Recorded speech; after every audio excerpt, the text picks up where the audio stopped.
Close your eyes for a second. Picture a ribbon of land so narrow you can hear the sea breathing on one side and feel the mountain pressing in on the other. The air tastes like salt and hot stone. Nearby, warm springs bubble up from the earth, Thermopylae, the hot gates. Now imagine you're a Persian soldier at dawn. You've marched for weeks behind the largest force your world has ever seen. The King of Kings is watching. The road into Greece feels inevitable, until it doesn't. Because ahead of you, inside that narrow throat between cliff and water, a small line of men is waiting. And they're not panicking. They're not praying. They're combing their hair. That's the detail that should unsettle you. Not the shouting, not the swords. The calm. The almost disrespectful calm. Like they've already accepted the ending and decided to control the middle. Because those men understand something most armies never learn until it's too late. This battle won't be decided by courage alone. It'll be decided by geometry, by discipline, by whether human bodies can become a wall. You've heard the legend, 300 Spartans standing alone against millions of Persians. But the real story is stranger and more haunting. It wasn't only 300. It was thousands of Greeks, Spartans, Thespians, Thebans, Phocians, Locrians, standing together in a rare moment of unity. And it wasn't millions either. Persia was enormous, yes, but enormous in the way an empire is enormous. Organized, supplied, engineered. A machine that could bridge seas and move nations like pieces on a board. And here's the twist Hollywood loves to save for later. Thermopylae didn't fall because the defenders fought poorly. It fell because someone opened a hidden back door through the mountains. An old path most people would never notice. A path guarded, but not well enough. So tonight, we're not doing the fantasy version. We're walking through the real Thermopylae, the brutal Spartan system that forged these men, the Persian Empire that wasn't a mindless horde, the forgotten allies who chose to die beside the famous 300, and the 3 days that didn't win the war, but made victory possible. Because sometimes, the most important battles aren't the ones you win. They're the ones you refuse to lose quietly. Before we begin, if you're new here, welcome to the Unspoken History. This is the channel where we step past the myths we grew up with and into the world as it actually was. Not to ruin the legend, but to understand it. To see the people underneath the symbols, the choices underneath the slogans. If you're into real history told like a story, cinematic, human, and honest, subscribe. And if you want more long-form episodes like this, drop a comment at the end with the word Thermopylae, so I know to keep going deeper into the ancient world. Now, let's go back. Because Thermopylae wasn't born at the hot gates. It was born hundreds of miles south, in a city that built warriors the way other places built temples. A city with no walls. Because it claimed its men were the walls. A city that trained boys to endure hunger, pain, and fear, and taught them that retreat was worse than death. If you want to understand why a small line of Greeks could hold an empire for days, why they didn't run when any normal person would, you have to understand the machine that made them. And that machine had a name. Sparta. Sparta was not like other Greek cities. While Athens celebrated debate, theater, and new ideas, Sparta celebrated one thing above all else: military excellence. Where other cities raised monuments, Sparta raised soldiers. Where other boys learned poetry, Spartan boys learned how to suffer without complaint. But this didn't happen by accident. Sparta's entire society was engineered for one purpose: control. because centuries earlier, Sparta conquered its neighbor Messenia and reduced its people into helot slavery. The helots worked the land and fed Sparta, and they outnumbered Spartan citizens by an overwhelming margin. That ratio is a nightmare. It meant Sparta lived with a permanent threat under its own feet, an enslaved majority that could rise at any moment. So Sparta made a choice that would shape everything. It became a military state, not to conquer the world, but to keep its own world from collapsing. And it started at birth. When a Spartan baby was born, elders examined the child. If the infant was judged strong, it lived. If it was judged weak, ancient sources claim it could be abandoned, though modern historians debate how common that practice truly was. Either way, the message was unmistakable. In Sparta, the state came before the individual, and by age 7, the real separation began. At age 7, Spartan boys were taken from their families. Not invited, not encouraged, taken. Imagine the moment. A child standing in a doorway while his mother tries not to show fear. Because in Sparta, even love had to wear armor. The boy is handed over to the state, and what he becomes after that is no longer his parents' choice. This system was called the agog. Not a school in the way we mean school, but a state-run program designed to manufacture one thing: soldiers who would not break. Life was deliberately harsh. A single cloak, regardless of season. Bare feet, even on stone and frost. Food rationed just enough to keep you alive, but never enough to make you comfortable. Hunger was not a flaw in the system. Hunger was the system. Spartan boys were encouraged to steal food to survive, then punished brutally if they were caught. Not for stealing, for failing, for being sloppy, for letting themselves be seen. It taught a lesson that Sparta considered priceless.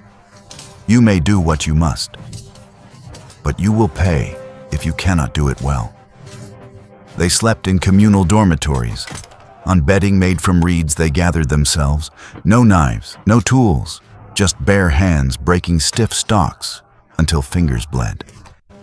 They bathed in cold water. They were beaten for small mistakes, for hesitation, for anything that looked like weakness. And it's important to understand the point. The goal wasn't cruelty for entertainment. The goal was conditioning, to make pain normal, to make discomfort familiar, to make fear something you recognize and then ignore. By 12, training intensified. Boys learned organized combat, how to stand in formation, how to hold a shield so it protected the man beside them, how to move as a unit instead of as individuals hunting glory. They ran, wrestled, threw javelins, practiced weapons handling until the motions became automatic. Reading and writing existed, but only as tools. Sparta did not want poets. Sparta wanted men who could obey. And then there was the shadow within the system. The crypteia, a secretive practice, part training, part terror. Selected youths were sent into the countryside with minimal supplies, sometimes only a knife, expected to survive by stealth. Ancient sources claim they killed helots at night, targeting those seen as strong or rebellious, keeping the enslaved population afraid. Whether every detail is exactly as described, the purpose is clear. Sparta maintained control through intimidation and trained its young men to kill without hesitation. This is the part people hesitate to say out loud when they celebrate Sparta. Spartan excellence was built on someone else's captivity. The state that produced the famous 300 was also a state that lived in constant fear of its own slaves and chose violence as the solution. At 20, if a young man passed through the agog, and was accepted by his peers, he became a full Spartan citizen and warrior.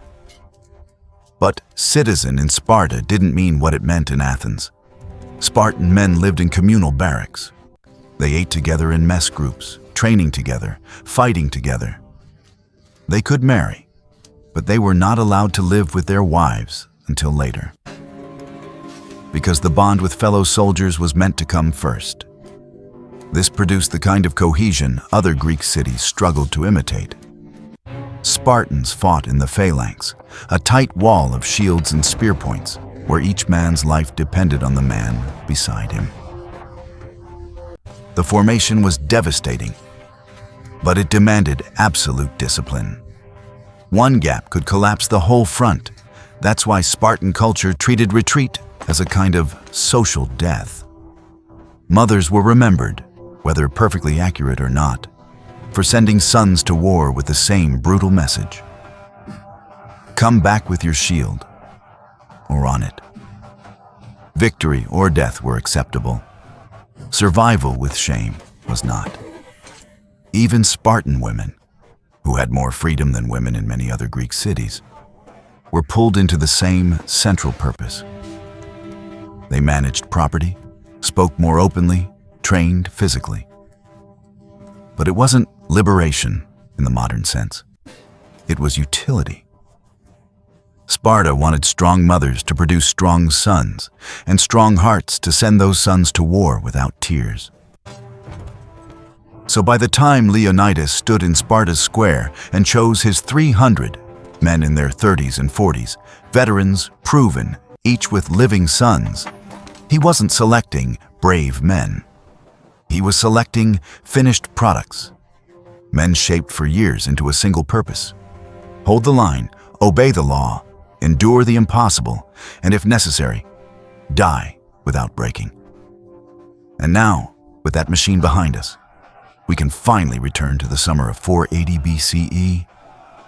Because when the Persian Empire began to move and the Greek world panicked, and a narrow pass called Thermopylae became the only door into southern Greece, Sparta did what Sparta had been engineered to do. It sent men who were trained to stand in the doorway. To understand Thermopylae, you have to stop thinking of Persia as a faceless swarm. Persia was an empire, arguably the greatest administrative machine the ancient world had ever seen by 480 BCE. Not a tribe, not a single nation marching in a frenzy. A system that stretched from the edge of India to Egypt, from Central Asia to the Mediterranean. And at its top sat a man with a title that wasn't metaphor, the King of Kings, Xerxes. From a Greek point of view, Xerxes was the ultimate threat, a monarch whose authority swallowed entire peoples. But from a Persian point of view, he was the heir to a project already generations old, built by rulers like Cyrus and Darius. Expand, stabilize, and secure the frontiers of a world-spanning state. The empire didn't survive by chaos. It survived by structure. Persia divided its territory into provinces, satrapies, ruled by satraps who collected taxes and kept order. And here's the part that complicates the tyranny narrative. Persia often allowed local customs, religions, and laws to continue as long as loyalty and tribute flowed to the center. It was pragmatic rule, not gentle. Empires never are, but efficient. So when Persia looked west toward the fractured Greek world, it didn't see a united civilization of freedom. It saw hundreds of tiny, squabbling city-states, cities that fought each other as often as they cooperated, cities that disrupted Persian control along the Anatolian coast, cities that, when convenient, would raid, interfere, and then retreat behind their own political chaos. From Persia's perspective, bringing Greece into the empire made strategic sense. Secure the western frontier, end Greek meddling in Asia Minor, push imperial influence to a natural boundary, the sea, and then Years earlier, Greece had given Persia a reason that felt personal. In 499 BCE, Greek cities in Ionia, on the western coast of Anatolia, revolted against Persian rule. Athens and Eretria sent support. The rebels burned Sardis, a Persian provincial capital. The revolt failed, but the insult remained. Darius, the Persian king at the time, took it seriously. Not because Sardis mattered materially, but because empire runs on reputation. You cannot allow small powers to strike you without consequence, not if you want your provinces to stay obedient. So Darius launched a punitive expedition, leading to the battle that would become a name every schoolchild knows: Marathon. In 490 BCE, Persian forces landed near Athens. The Athenians, with help from Plataea, marched to meet them. Against the odds and against Persia's confidence, the Greeks won. Hoplite discipline and tactics shattered a larger Persian force. To Greece, Marathon was proof. The empire could be beaten. To Persia, it was an embarrassment, one that could be corrected with scale. Darius died before he could launch the larger invasion he planned. But the unfinished business passed to his son, Xerxes. And Xerxes did what empires do when they decide to be undeniable. He prepared, not for a raid, but for conquest. He gathered troops from across the empire, an army of many languages, many weapons, many homelands. He assembled a vast fleet, heavily supported by Phoenician and Egyptian shipbuilders and sailors. He built bridges of boats across the Hellespont, linking Asia to Europe so the army could march like a river across the sea itself. He even cut canals through difficult terrain to protect his ships from dangerous waters. These weren't myths. These were engineering feats.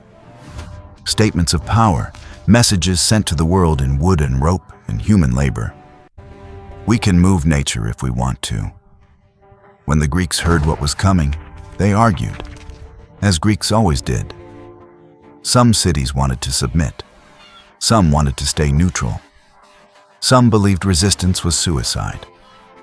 Only a minority, eventually around a few dozen city-states, formed a defensive alliance we call the Hellenic League. And they chose Sparta for overall leadership, despite Athens having the stronger navy. It wasn't because Sparta was better politically. It was because Sparta's reputation in war was unmatched. Now the conflict was set. Not simply freedom versus slavery, not clean good versus evil, but a clash between two ways of organizing human life. A vast imperial system built on unity, scale, and administration, and a fractured landscape of fiercely independent city-states that would rather fight each other than kneel to a foreign king. Thermopylae was not the war. Thermopylae was the door the war had to pass through. And as Xerxes marched south with empire behind him, the Greeks made a desperate choice. Find a narrow place. Make the empire fight small. Hold it long enough for the rest of Greece to breathe. That narrow place had a name: Thermopylae. When the Greeks realized Xerxes was coming, they didn't react like a nation. They reacted like what they were: a nervous collection of rival cities trying to survive the same storm. Some city-states submitted immediately. From a distance, it's easy to call that cowardice. Up close, it looks like calculation. If you're a small polis with a few hundred hoplites, standing against the largest empire on earth might not feel noble. It feels pointless. Others tried neutrality, hoping Persia would pass them by, or hoping the war would end before their fields were trampled. But neutrality is fragile when an empire arrives asking for earth and water, the ritual tokens of submission. And then there was the minority that chose resistance, eventually forming what modern historians call the Hellenic League. Even that alliance wasn't smooth. Athens and Sparta didn't trust each other. They had different systems, different priorities, different pride. Smaller cities worried they'd be sacrificed for the interests of bigger ones. Everyone carried old grudges like weapons. But Persia was bigger than any rivalry. So the League met and argued strategy. One camp wanted to defend the Isthmus of Corinth, the narrow neck of land connecting the Peloponnese to the rest of Greece. It was a strong defensive position, easy to fortify, hard to bypass. But it came with a brutal price. Defending the Isthmus meant abandoning northern and central Greece, including Athens, to the Persian advance. It meant watching cities burn while the alliance huddled behind one wall, hoping it would be enough. The other camp argued for a forward defense. Meet Persia farther north, delay the invasion, force Xerxes to pay for every mile, buy time to mobilize and coordinate. Riskier, yes, but it kept the war from becoming a stampede of panic. A compromise emerged, an elegant one, because it treated the invasion like what it was: a combined land and sea operation. A small force would hold the land gate at Thermopylae, while the Greek fleet would block the Persian navy at Artemisium, the narrow straits near Euboea. 2 choke points, 2 locks on the same door. If both held, Xerxes would be stalled. His army would be delayed, his fleet contained, his supply lines strained. And strain is how empires break, not always by a single blow, but by being forced to carry too much weight too far from home. Thermopylae was chosen because its geography favored defense, a narrow corridor bounded by mountain and sea. In places, it was so tight that only a small frontage could fight at once. Persia could bring 100,000 men, but in the pass only a handful could engage. Numbers would pile up behind each other like water stuck behind a dam. And a Greek phalanx, in that kind of space, could become almost impossible to crack. The League needed a commander for this forward position, someone with authority, prestige, and battlefield experience. Because sending men north to die only works if they believe the mission matters. That commander would come from Sparta, the alliance's acknowledged leader on land. And the choice fell on King Leonidas, one of Sparta's 2 kings, an older warrior with decades behind him, respected enough that other Greeks would follow. Leonidas did not march with the full Spartan army, partly because of timing.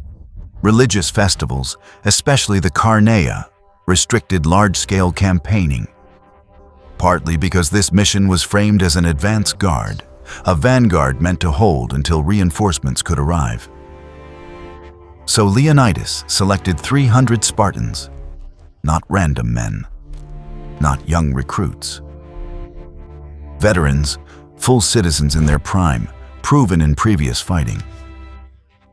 And in one of the coldest details of Spartan practicality, many traditions hold that each man was chosen because he had a living son. If he died, his bloodline would not end. It's not romantic. It's logistical. That is Sparta in one sentence. And then the force began to grow. Allied contingents joined along the road: Tegeans, Mantineans, Corinthians, and others. Helots came too, carrying equipment, supplies, doing the work history rarely remembers. By the time Leonidas reached the hot gates, he would not be alone. He would stand at the head of a few thousand. But the myth would shrink them later, because legend prefers a clean number. The march north took days, moving not just men, but armor, food, animals, everything an ancient army needed to survive. Scouts brought reports of Persia's approach. The army crossing into Europe, the fleet tracking along the coast, the sheer scale of the machine moving toward them. And as Leonidas' force approached Thermopylae, the pass itself came into view. narrow, harsh, and perfect for the kind of fighting Sparta was built to do. The hot gates were waiting, and so was Xerxes. When Leonidas reached Thermopylae, the first thing he saw wasn't glory. It was terrain. A hard, narrow ribbon of road squeezed between cliff and sea. So tight in places that an army couldn't spread out, couldn't flank, couldn't breathe. The land forced you forward, forced you into a line.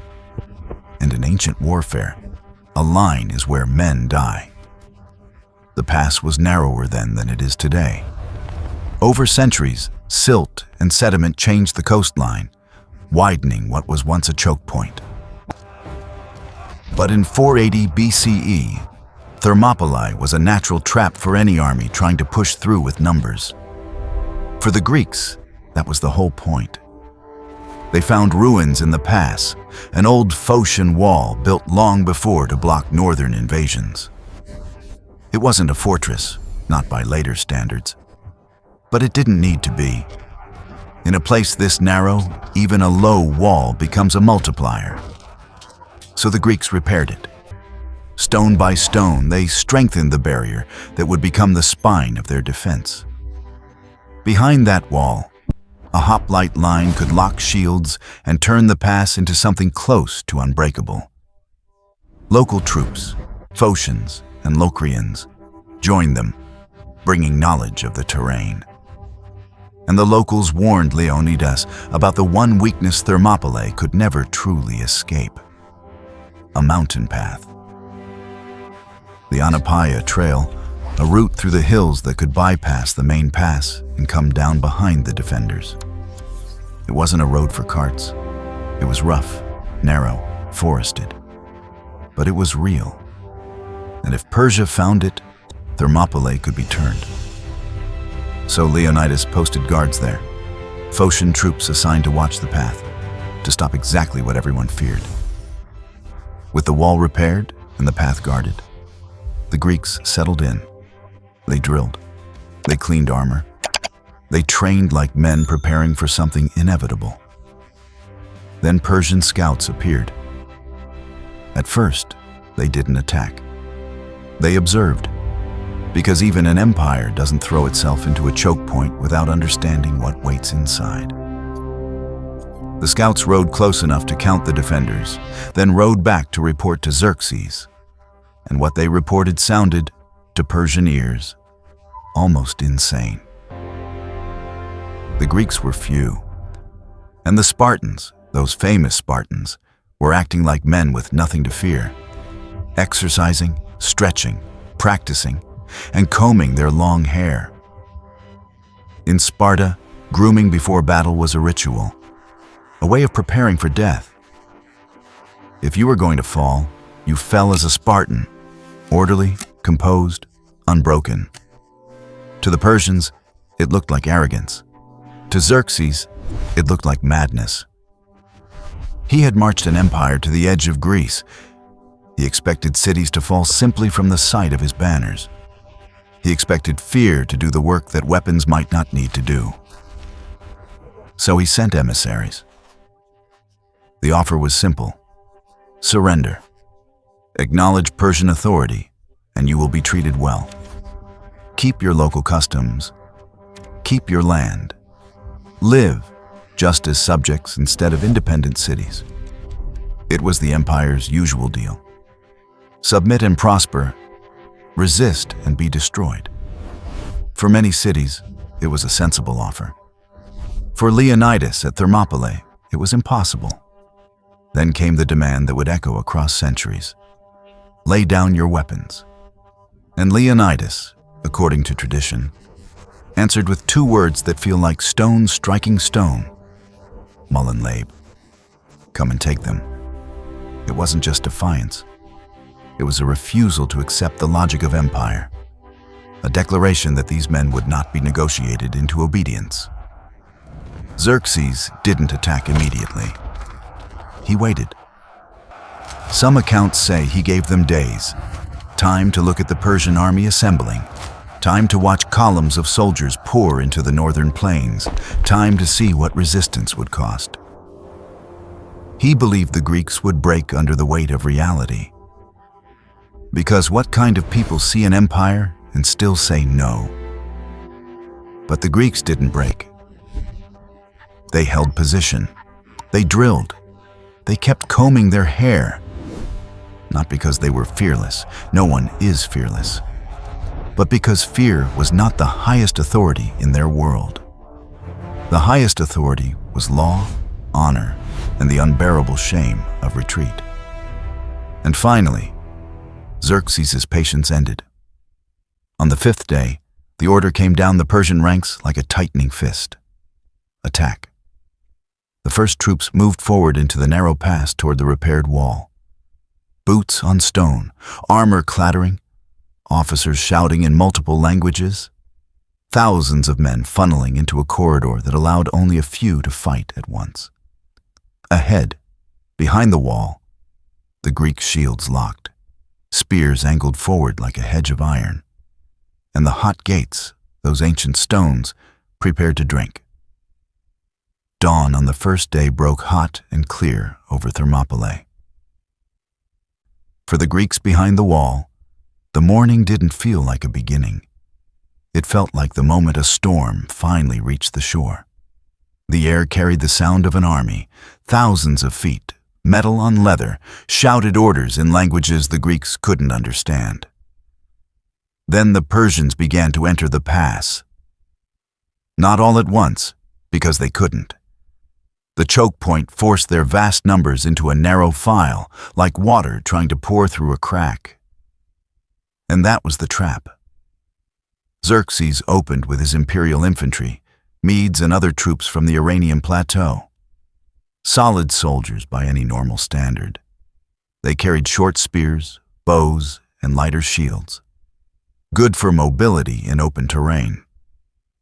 But Thermopylae was not open terrain. As the first Persian wave came into range, it met something that didn't feel like men. It felt like architecture. A wall of bronze-faced shields, overlapping, locked tight. Above that wall rose spear points, longer than the Persian weapons, angled downward, ready. The Persians pushed forward. The Greeks didn't chase. They didn't shout heroic speeches. They did what their formation was designed to do. Hold, thrust, replace the fallen, hold again. Hoplite warfare is ugly up close. Not elegant duels, not theatrical acrobatics. It's pressure and rhythm. Front ranks stab, second ranks press. A man falls, and the man behind him steps forward instantly, sealing the gap before the enemy can exploit it. The line remains a single organism. That cohesion was the Greek advantage. Each shield protected the man to the left. Each man's survival depended on the man beside him. Breaking the line wasn't only cowardice, it was betrayal. For the Persians, the problem became immediate and brutal. Their weapons couldn't reach effectively past the Greek shields, and their shields couldn't stop the Greek spears. Wicker and leather met bronze and iron, and the result was predictable. Wave after wave struck the Greek line and shattered. Persian bodies piled in the narrow pass, turning the ground slick, cluttered, and harder to fight on for the attackers than for the defenders. Every fallen man became an obstacle for the next man behind him. Hours passed like that. Mechanical killing, impersonal and relentless. The Persians were not cowards. They advanced when ordered. They died when they couldn't break through. But bravery doesn't solve geometry. At some point, Xerxes pulled back the first wave, and then he sent forward the force that was supposed to be decisive. The Immortals. The elite. The pride of the empire. Professional soldiers, better equipped than ordinary troops, disciplined, experienced. Their presence alone was meant to intimidate enemies into collapsing. They advanced with grim certainty, expecting to do what the Medes could not. But in the narrow pass, the Immortals faced the same physics as everyone else. They couldn't flank. The cliffs and sea made it impossible. They couldn't use numbers. Only a small frontage could engage at once. They couldn't unleash cavalry. They couldn't open the fight into the kind of battlefield Persia preferred. So the Immortals entered the same killing zone and met the same hedge of spears. And they began to die. Herodotus and later sources describe a tactic the Spartans may have used to amplify the Persian chaos: an apparent retreat. Spartans turning and pulling back as if breaking formation, baiting the Persians forward. The Persians surge, thinking victory is finally here. Ranks loosen, discipline slips. Then the Spartans snap back into order, reform in seconds, and slam into the disorganized attackers. Whether the maneuver happened exactly as described or was later embroidered, the truth beneath it remains. The Spartans had the training to execute complex movements under pressure. They could rotate men, maintain cohesion, and manipulate the pace of combat while the Persians struggled simply to keep their waves moving in a corridor filled with bodies. By late afternoon, the first day ended with a fact Xerxes did not expect. His army had achieved nothing. The pass had not been breached.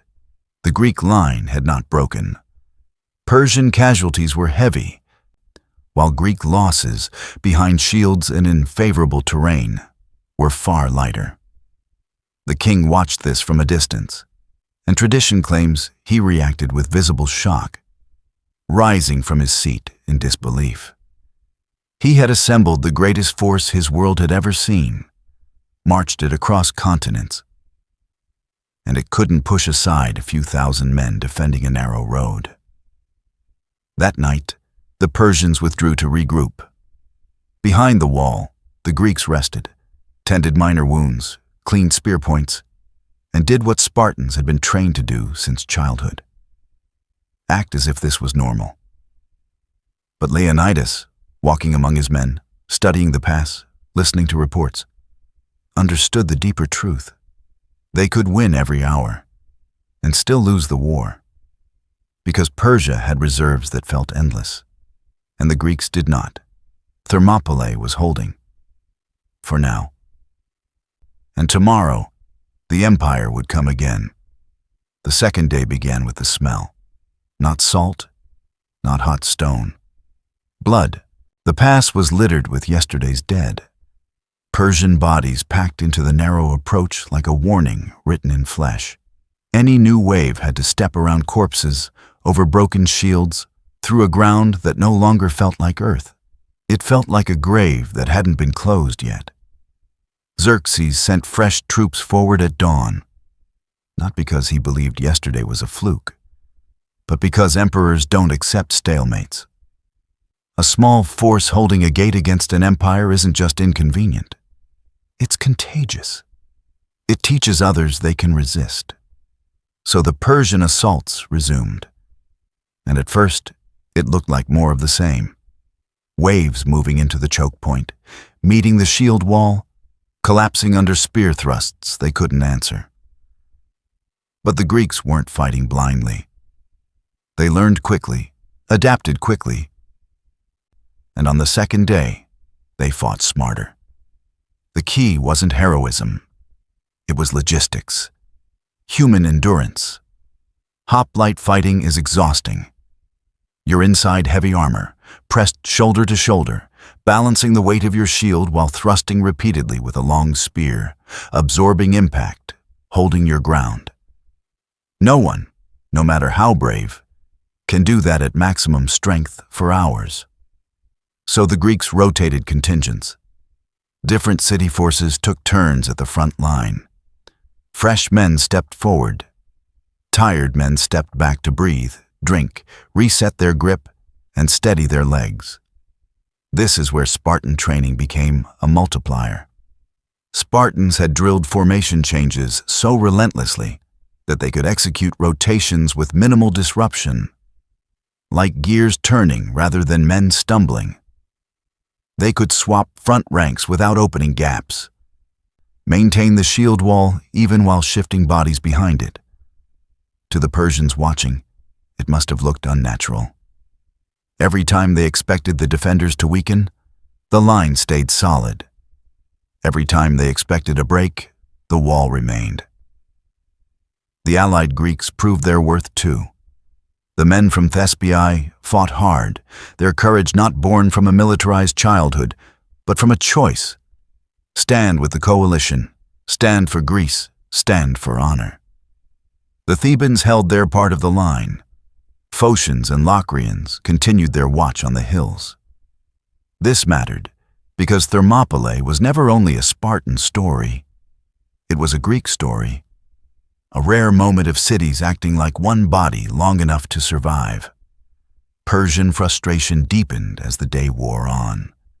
Different contingents were sent forward, troops from different parts of the empire, as if Xerxes was searching for a key that would fit the lock.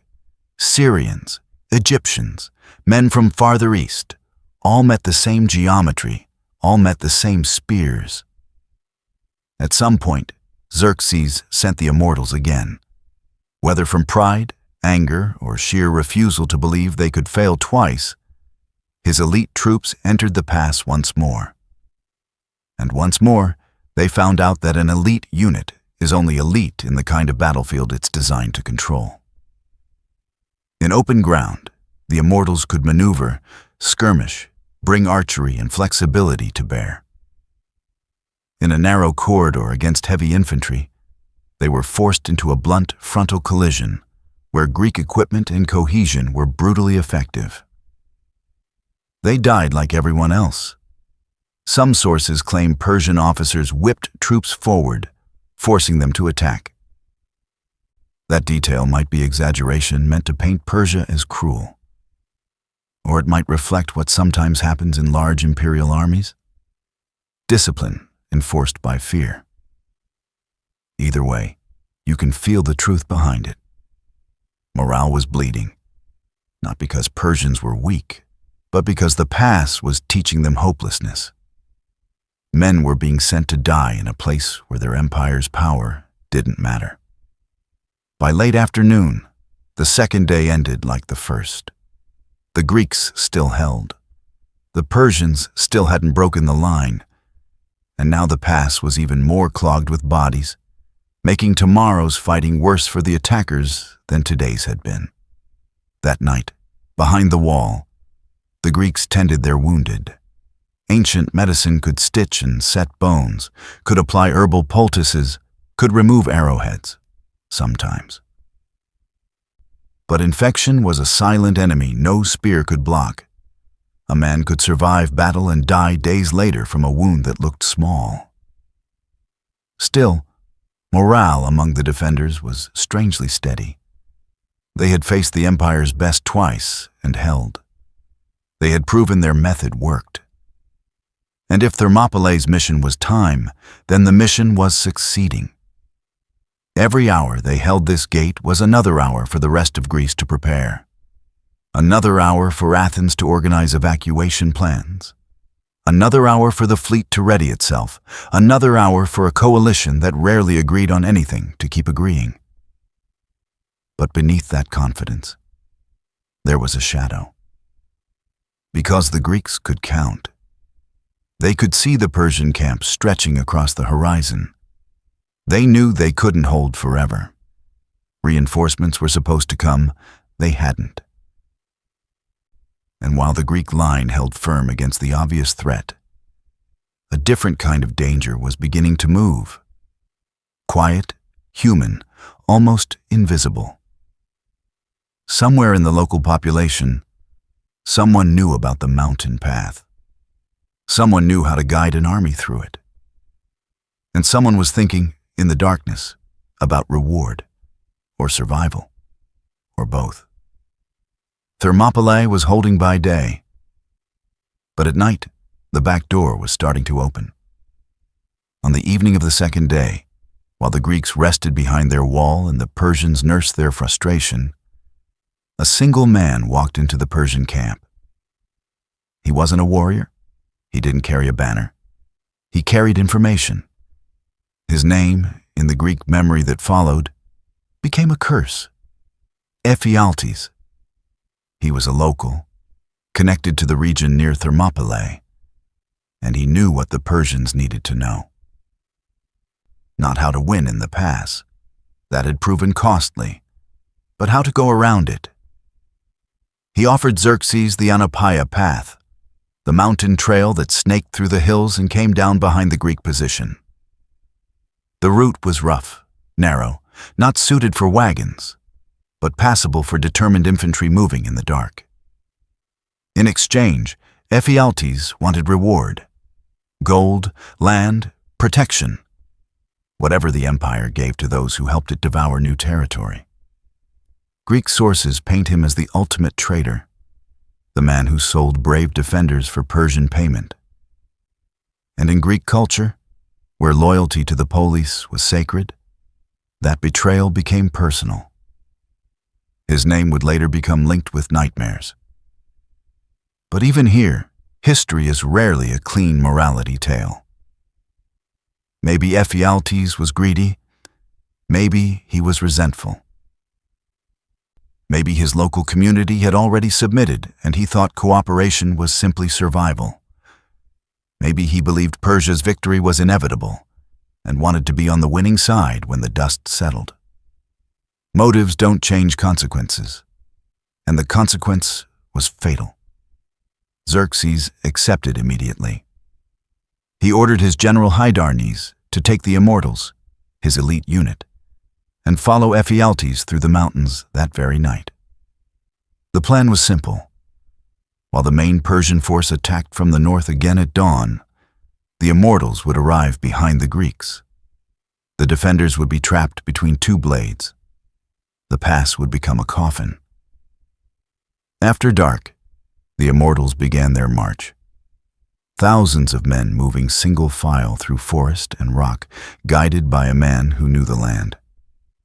The path climbed into oak and pine, twisting along ridges where the air cooled and the wind carried less sea salt and more earth. It was not a march designed for speed. It was a march designed for inevitability. Now, the Greeks weren't ignorant of this danger. Leonidas had placed guards, Phocian troops, on the mountain trail specifically to prevent a flanking maneuver. Depending on the account, around 1,000 men watched that path. But a guard force is only as strong as its vigilance. At dawn, the Persian column reached the Phocian position. Some sources say the Phocians were asleep. Others say they were simply caught off guard, not expecting thousands to arrive in silence through the trees. There are versions where a brief skirmish occurred, arrows, shouting, confusion, before the Phocians retreated to higher ground to avoid being surrounded. However it unfolded, the result was the same. The path was lost. The Immortals marched past. The Phocians watched, helpless, as the enemy moved toward the rear of the main Greek force. Somewhere, runners were sent. Breathless men sprinting down toward the pass with news that would turn blood cold. The back door was open. In the Greek camp at Thermopylae, the dawn brought a different kind of sound than yesterday. Not the clash of weapons. Warnings, reports of movement in the hills, sightings of Persian troops where none should be. Deserters and scouts confirming what no one wanted to believe. A flanking force was coming. Leonidas called a council. The choice before them was brutal and clear. They could retreat south, abandoning Thermopylae, saving the army to fight again. Or they could stand and die, buying time for others to escape, delaying Xerxes even a few more hours. In most militaries, the logical choice is retreat. Preserve strength, fight where you can win. But Sparta did not live by most militaries. Leonidas made his decision. He would stay. The Spartans would stay. And anyone who wanted to leave could go. No shame, no punishment. They had done their duty. They had held the gate. Now the gate had been turned, and dying here would not be strategically necessary for everyone. most of the allied Greeks withdrew. Not because they were cowards, but because they were soldiers who understood arithmetic. They had fought bravely for 2 days. They would fight again. There was no honor in dying in a trap when their survival could still serve the war. Leonidas let them go, but not everyone left. The Thespians stayed, about 700 men, choosing death rather than abandoning allies. Their city was small, their names less famous, but their courage was equal. A group of Thebans stayed too, though their motives remained debated. Voluntary, forced, hostage politics, or some mixture. Greek alliances were rarely pure. So when the retreat ended, the remaining force was roughly 1,400 Greeks, Spartans, Thespians, Thebans, plus helots and attendants. Facing them, an empire on both sides. It was hopeless. And yet, in that hopelessness, something strangely calm settled over the defenders. The end was clear. All that remained was to decide how expensive they would make it. This was no longer a battle to hold a gate. It was a battle to sell time with blood. And as the light strengthened over the pass, the last stand of Thermopylae began to take shape. The third morning at Thermopylae arrived with terrible clarity. No more hope of reinforcements, no more illusions. The defenders who remained understood exactly what the day meant. They had hours, maybe less, to turn their lives into delay. So Leonidas did something that surprises people who imagine the Spartans simply waiting behind a wall until they were overwhelmed. He moved forward. He abandoned the repaired Phocian wall. Because once the Persians could come from behind, a fixed defensive point became a trap. Instead, the Greeks advanced to a wider section of the pass where they had more room to fight, more space to maneuver, more space to kill. They weren't trying to survive anymore. They were trying to maximize the cost. The Persians attacked in greater force than before. Xerxes knew the Greeks were doomed. The gate was opened. Now he wanted a decisive finish, something that looked like empire again. Wave after wave came forward. And still, the Greeks fought with the kind of ferocity that makes even victory feel poisonous. Spears thrust until they snapped. Shields cracked, armor dented. Men kept fighting with swords when spears broke, and with daggers when swords were lost, and with hands when nothing else remained. That's the part that's hard to picture. Not cinematic hero poses, but exhausted, sweating, wounded men refusing to drop their stance even when their bodies are failing. The Spartans fought like men trained for this exact moment, because they were. Their discipline held even as chaos swirled. They stayed close. They protected each other's flanks.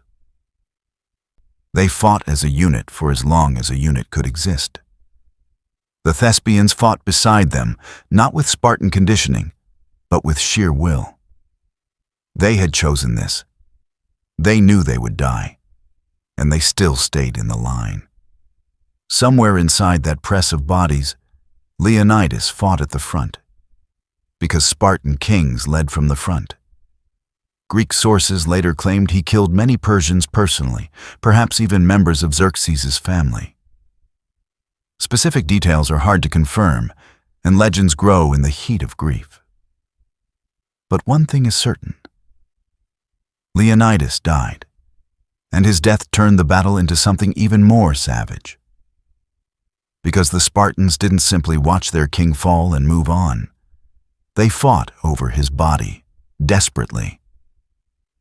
Not just for honor, but because losing a king's corpse to the enemy meant desecration, humiliation, a symbol of dominance that Persia would gladly display. So the fighting tightened around the fallen king like a storm around an eye. Greek sources describe the Spartans driving back Persian attempts again and again, taking heavy casualties, refusing to give the body up. It became a battle inside the battle. Men slipping in blood, shields smashing, spears stabbing over shoulders, all for the right to carry their king away. But then the pressure changed, because the Persians who had marched the Anopaia path began to appear behind the Greeks. The encirclement closed. The Greek position became untenable. The remaining defenders withdrew to a small hill within the pass, a rise of ground that offered a final, desperate advantage. There they formed what they could of a last defensive shape. Shields outward, bodies packed tight. By now, many had lost their weapons. They fought with broken spear shafts, with daggers, with stones, with anything they could grip. The Persians surrounded them, and here, the battle reached its cruel ending. In close combat, the Persians were still paying dearly. Even wounded Greeks fought like trapped animals. So the Persians did what armies do when they want to end the cost. They stepped back, and they used distance. Arrows began to fall. Not a few, not a volley that could be shrugged off. A storm. Thousands of arrows arcing into the sky, blotting sunlight, falling like black rain into a space where no one could run. There was nowhere to hide. No wall. No retreat. Only bodies pressed together on a hill, hearing the hiss before impact. Feeling shafts strike bronze, flesh, and earth.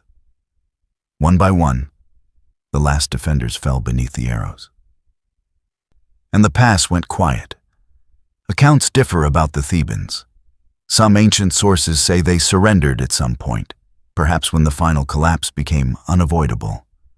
Others imply they were the only survivors captured rather than killed. Greek culture valued death over surrender, so any survival at Thermopylae was stained by suspicion and shame. But the Spartans and Thespians, those who stayed by choice, were destroyed.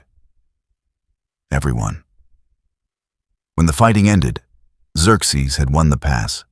Thermopylae was open. But it was not the kind of victory he wanted. His army had been delayed for days. Thousands of his troops lay dead in a narrow strip of road. His elite Immortals had bled. His pride had been challenged in full view of an empire.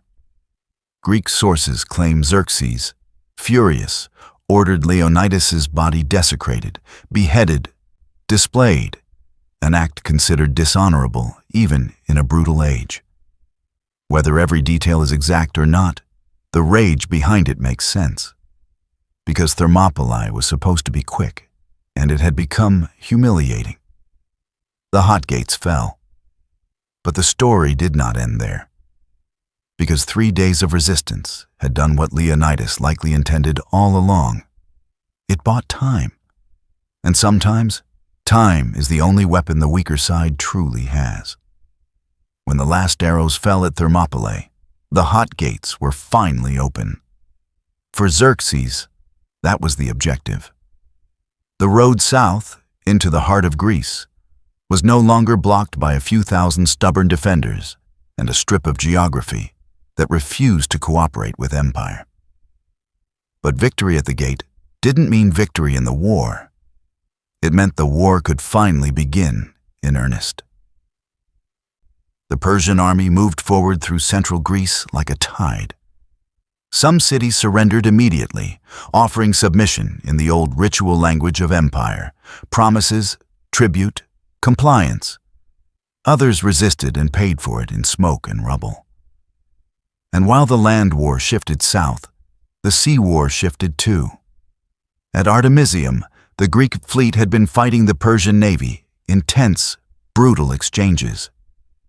Neither side achieving the clean, decisive victory they wanted. The Greeks were holding their own, but it was a holding action, just like Thermopylae. The land and sea defenses were linked. That was the entire strategy. If Thermopylae held, Artemisium held. If one failed, the other became exposed. When news reached Artemisium that Thermopylae had fallen, the Greek fleet withdrew. Not because they were cowardly, because staying would mean being outflanked at sea, cut off, destroyed.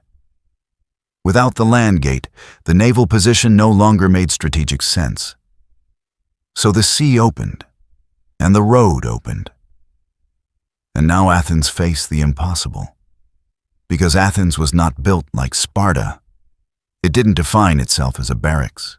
It was a city of merchants, craftsmen, politicians, sailors, philosophers in the making. A city that believed its identity lived in its assembly, its debates, its temples, its streets. And now an empire was coming to erase it.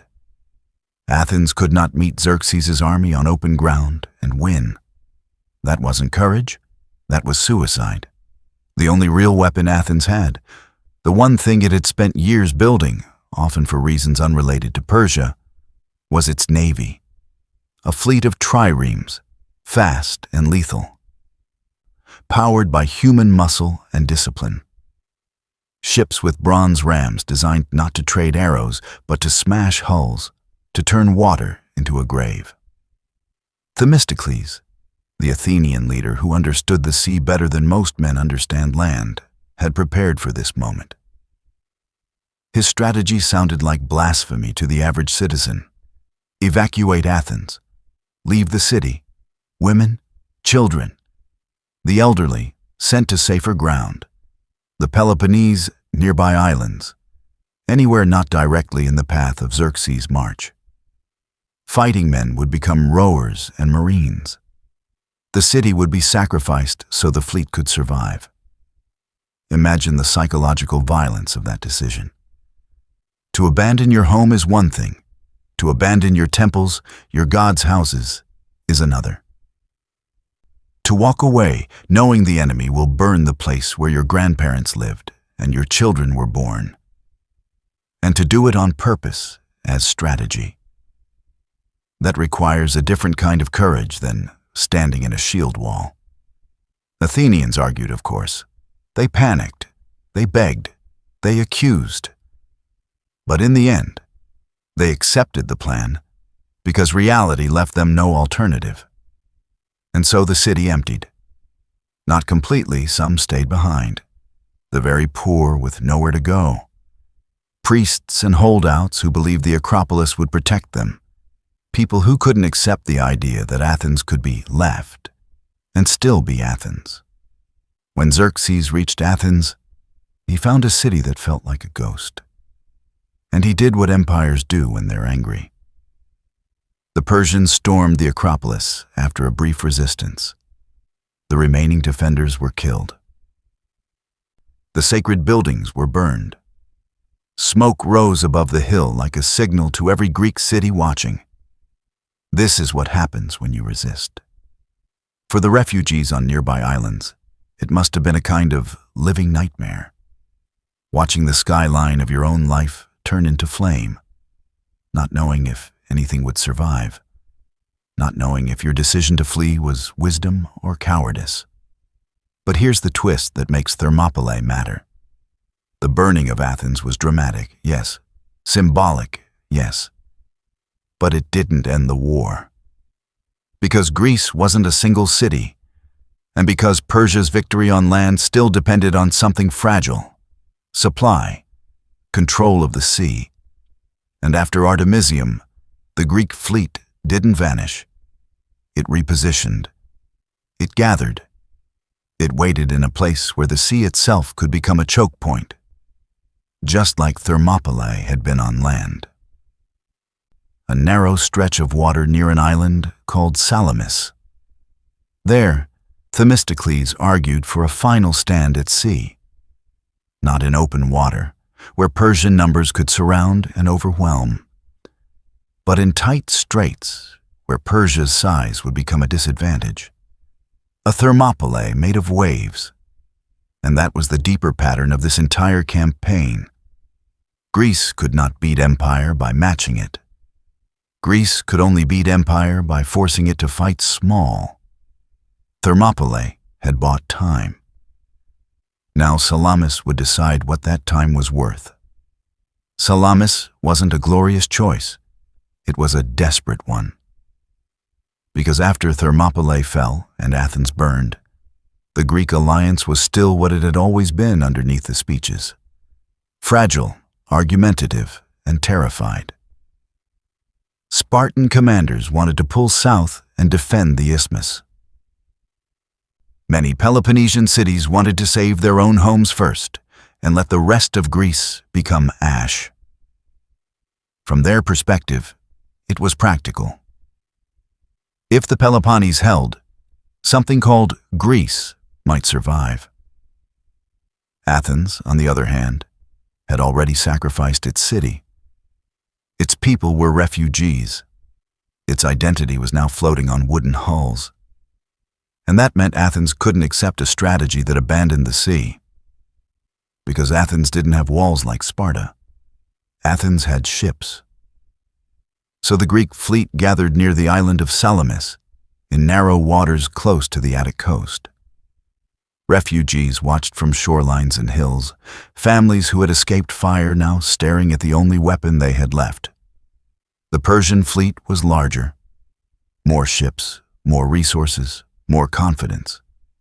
The Persians had Phoenician crews, Egyptian sailors, contingents from across the empire, an ocean-spanning machine.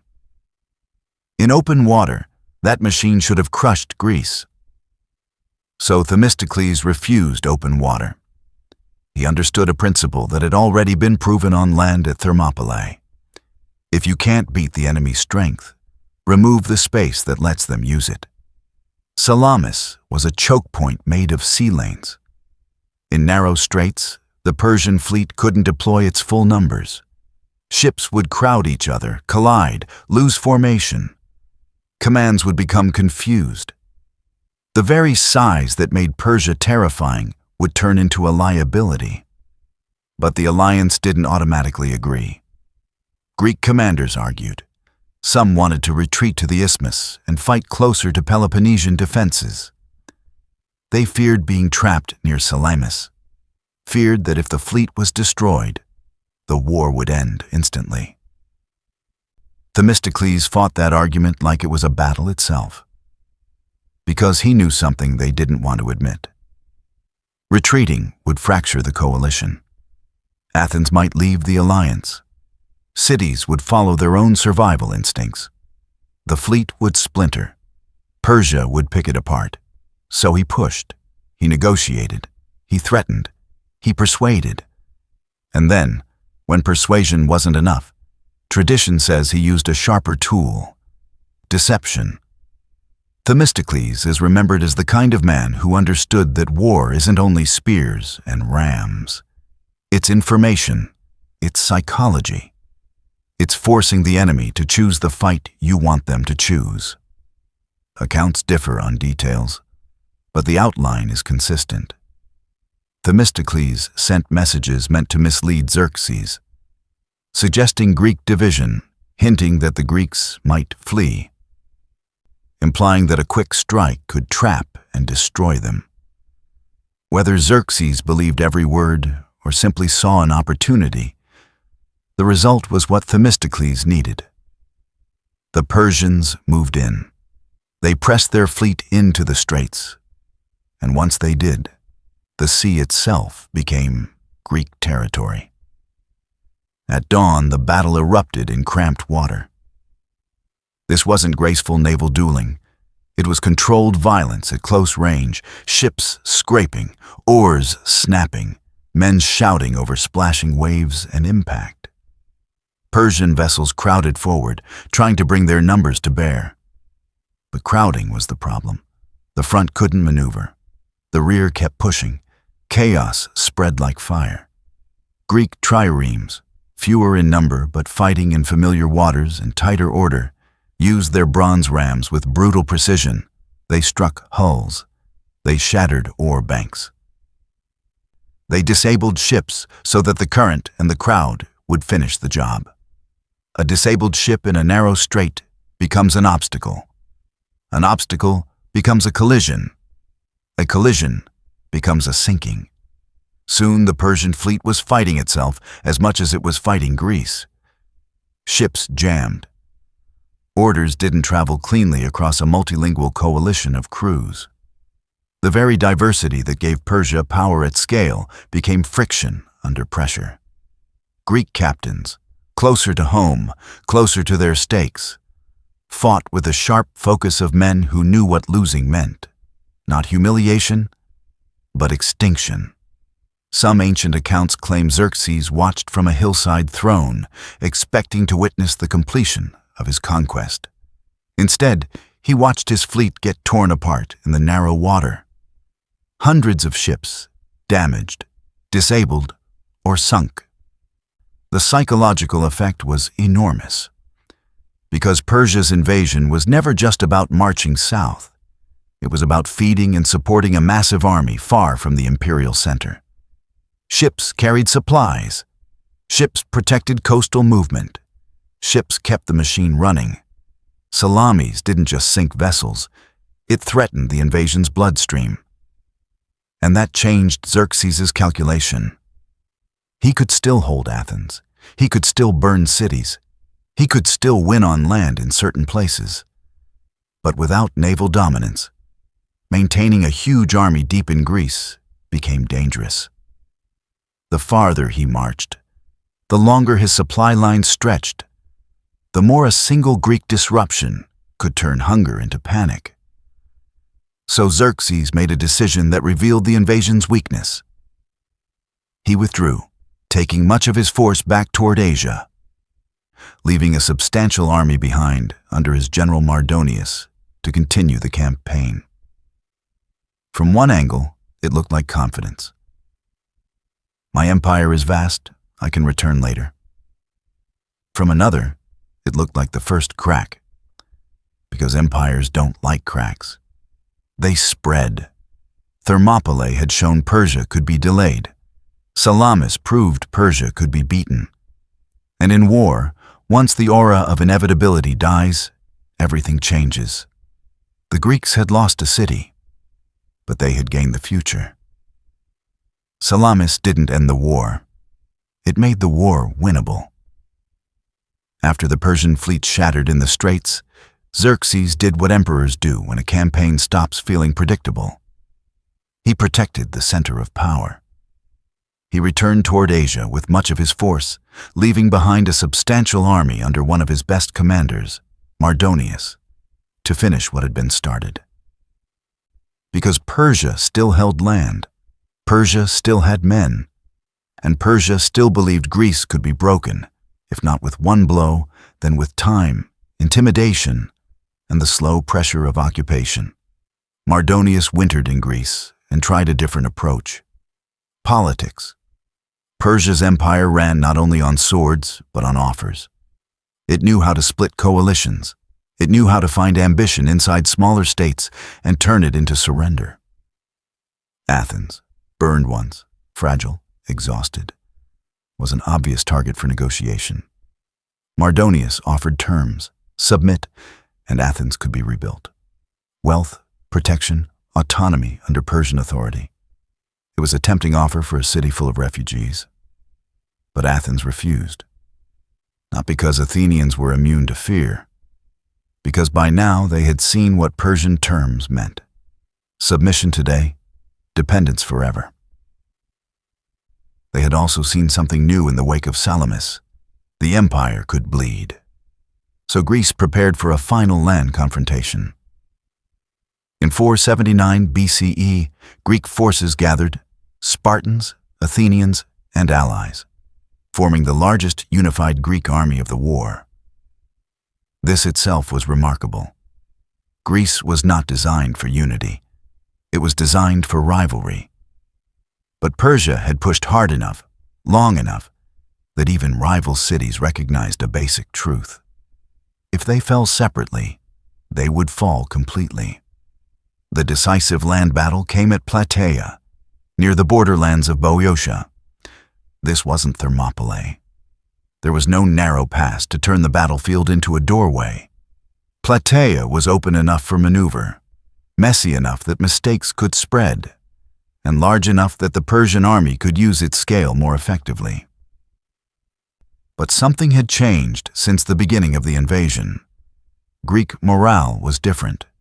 Persian morale was different. The Greeks no longer looked at Persia as a natural disaster. They looked at Persia as an enemy. Dangerous, yes, but human. The battle itself was complex. Movement, confusion, units losing contact.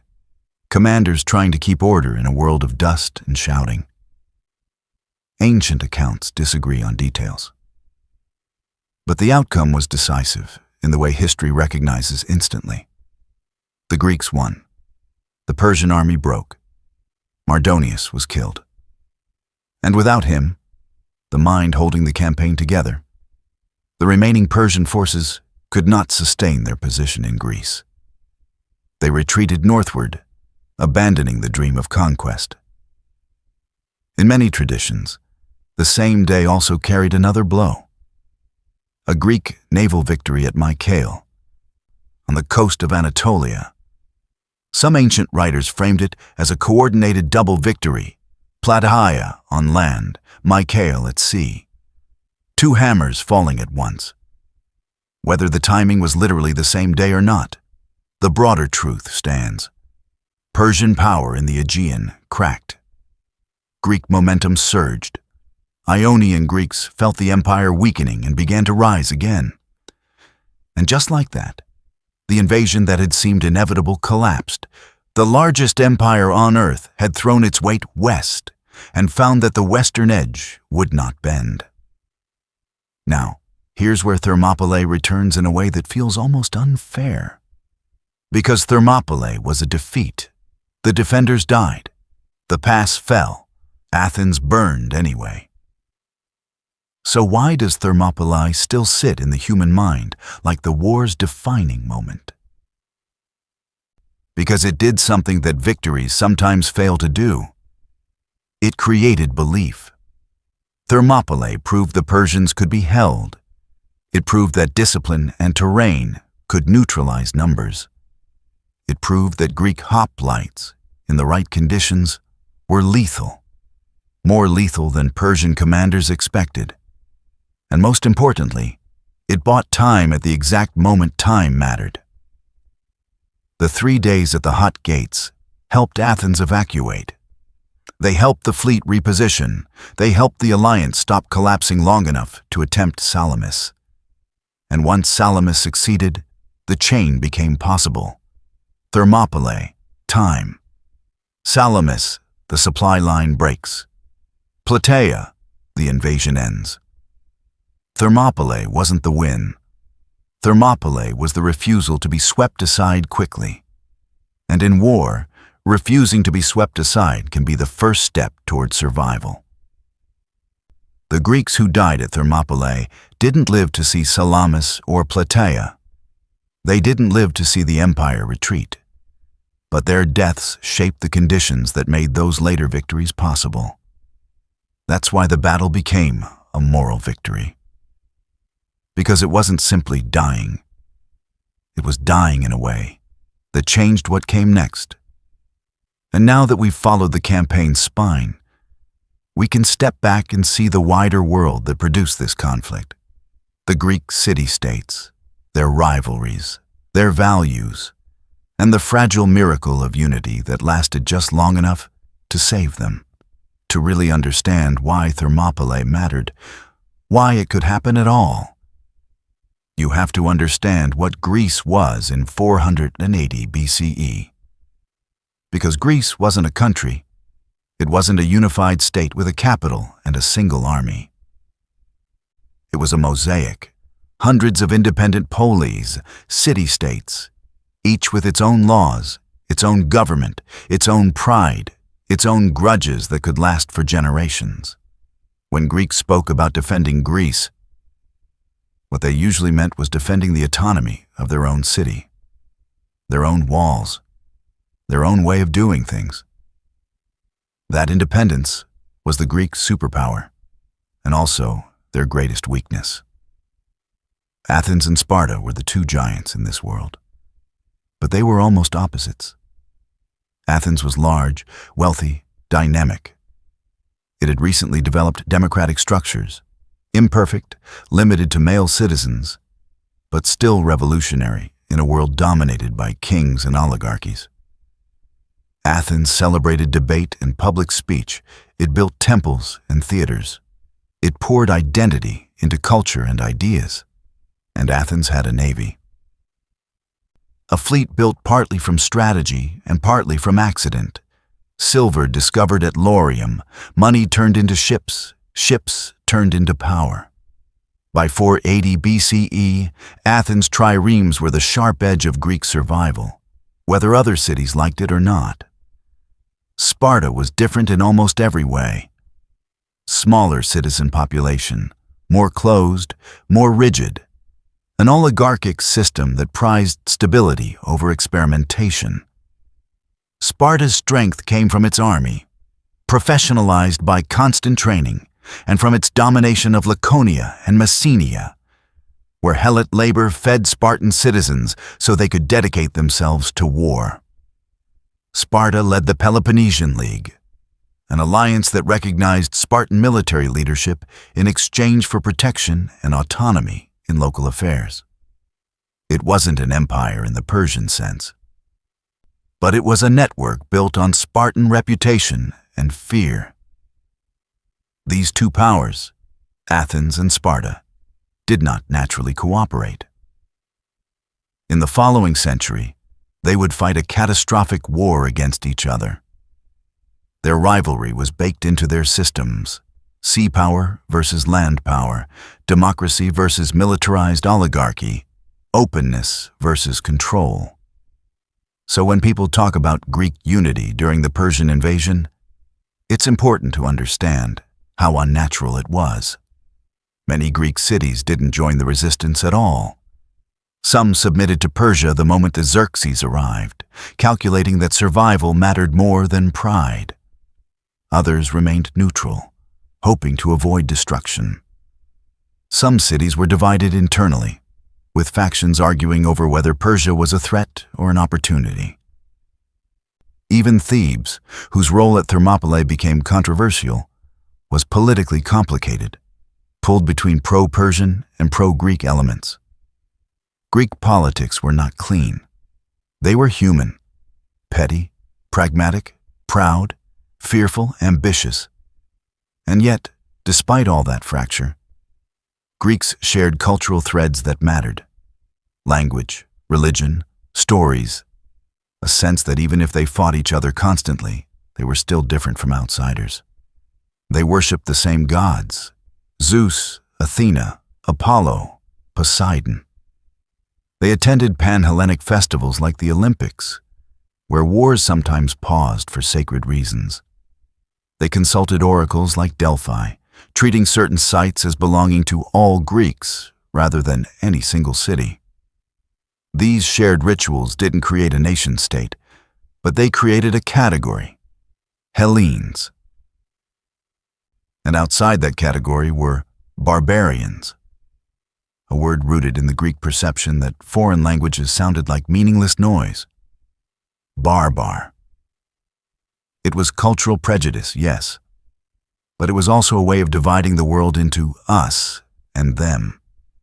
To many Greeks, Persia represented not only foreignness, but a political nightmare.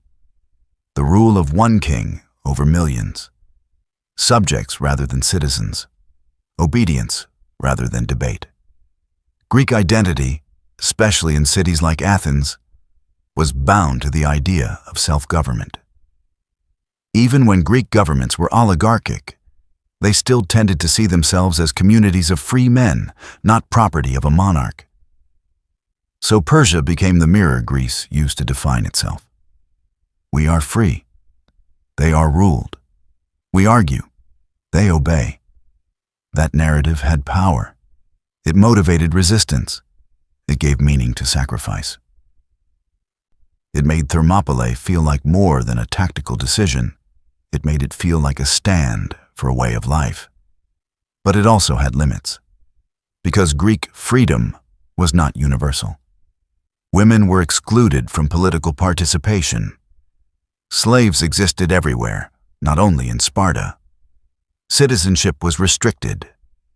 Freedom often meant the freedom of a particular class to govern itself. And Persia, despite Greek stereotypes, was not simply a prison of miserable subjects. It was a sophisticated system that could be tolerant and pragmatic.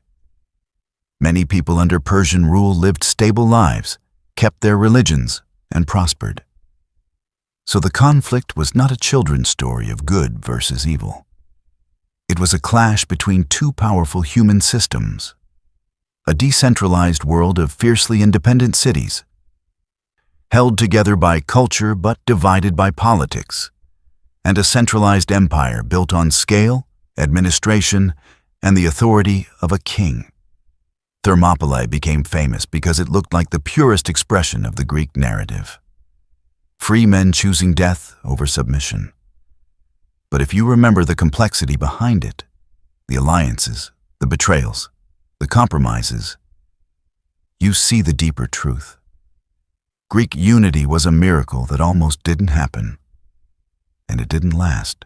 It held just long enough to stop the empire. And then, like a rope under too much strain, it snapped back into rivalry.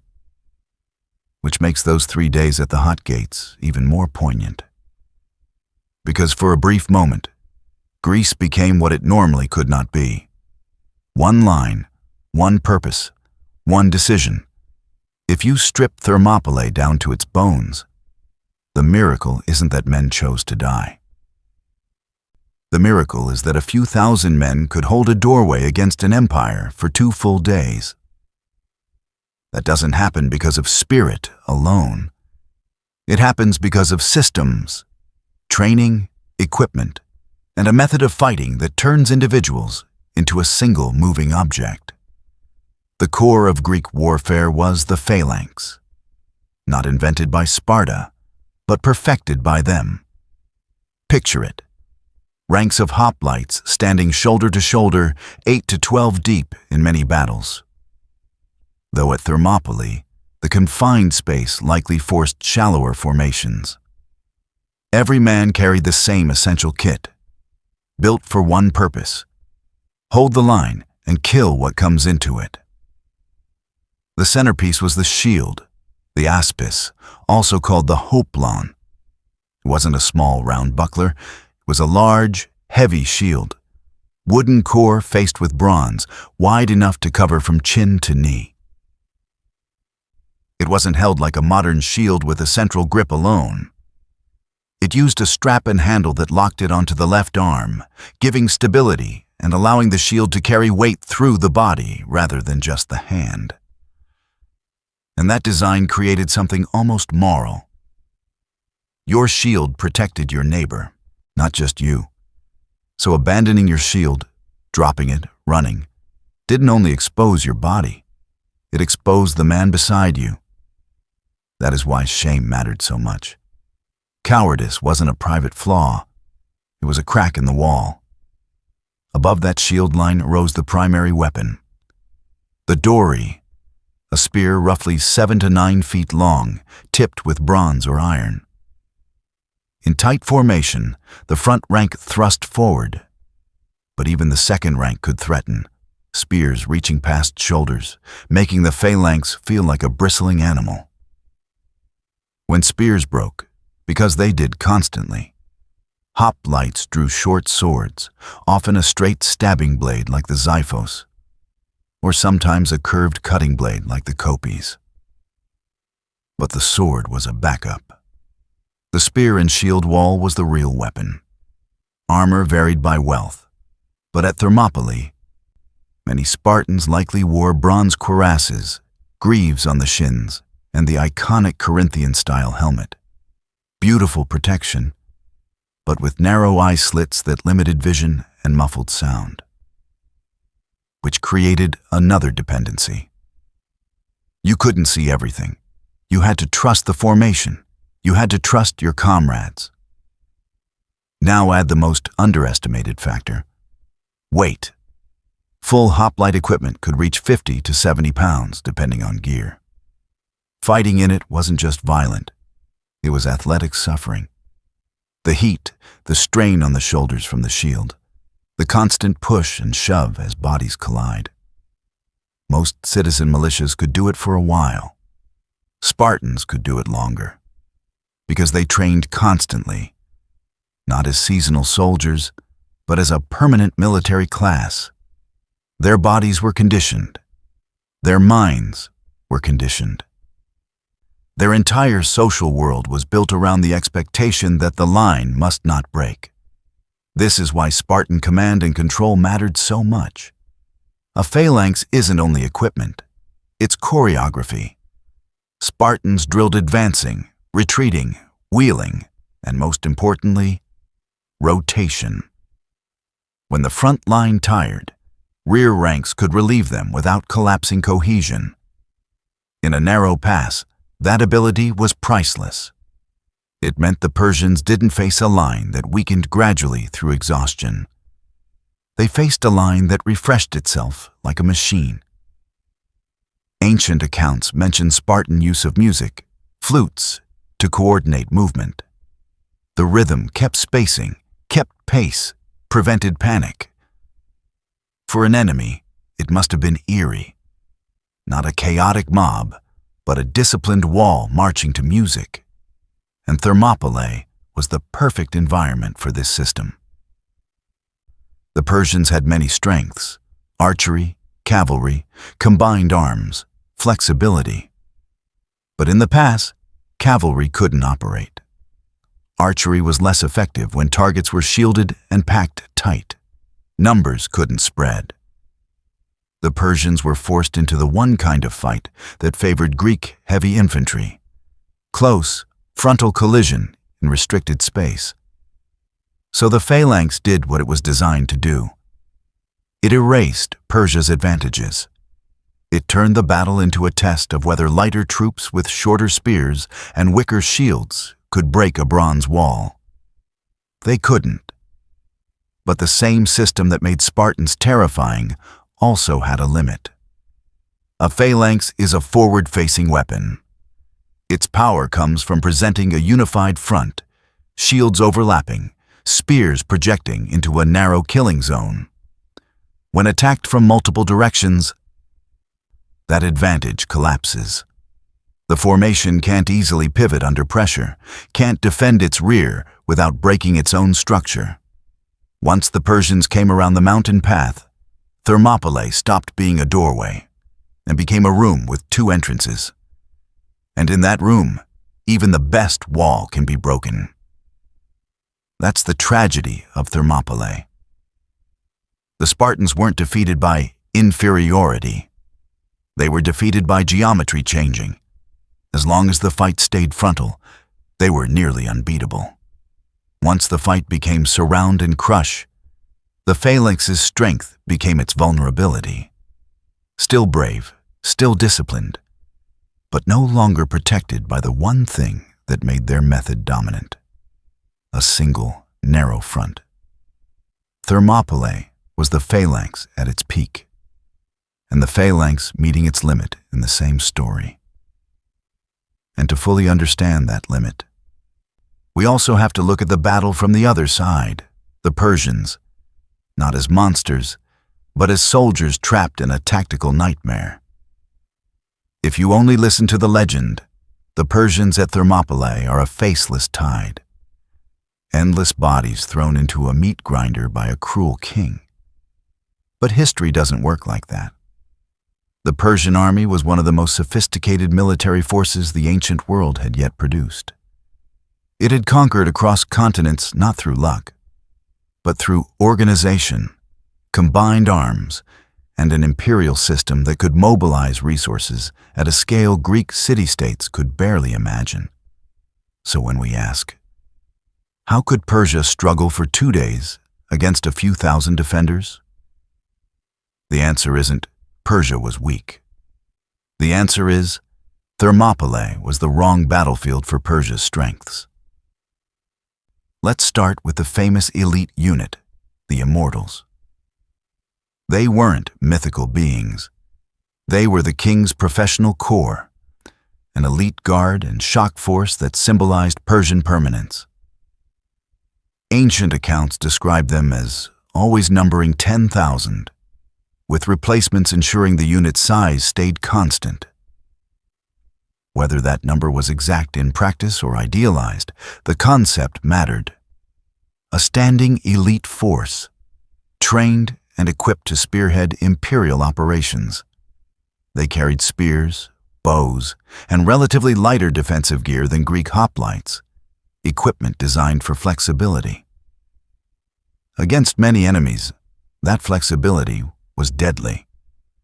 Persian doctrine often relied on archery to weaken opponents at range, then closing in while cavalry threatened flanks and pursued retreat. Persia wasn't just infantry. Persia was combined arms, cavalry, archers, infantry, and a navy working in coordination. That was its advantage. But Thermopylae crushed those advantages into irrelevance. The pass was too narrow for cavalry. It was too confined for maneuver. Archery could hurt, yes, but it couldn't break a disciplined shield wall quickly enough, especially when the targets were packed tight and protected by overlapping shields. And numbers, Persia's most obvious advantage, became almost meaningless when only a small fraction of the army could fight at one time. Now consider the broader Persian army beyond the Immortals. Xerxes commanded contingents from across a vast empire.